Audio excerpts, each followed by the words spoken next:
welcome back to the channel. Today we have a feature for you guys. If you can remember, about a year ago we had Aiden on the channel for the Polo GTI. Today we're gonna have his cousin featuring on the channel. He has a Polo Tsi. He's had this car for about 4 years, but recently he's been upgrading this car like crazy. He put coilovers on the car. As you can see how low it is, almost like on the floor.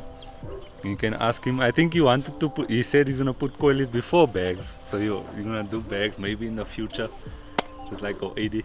But yeah, as you can see, he also changed the rims on the car. He did the same thing as Aiden.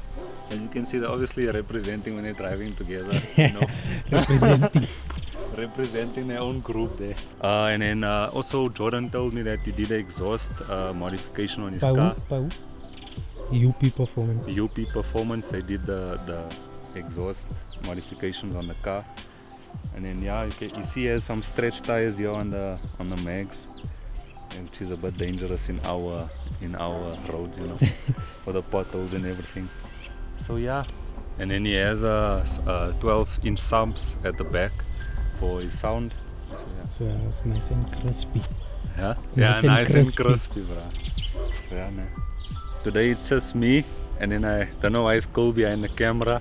I don't know why I'm presenting, but anyways.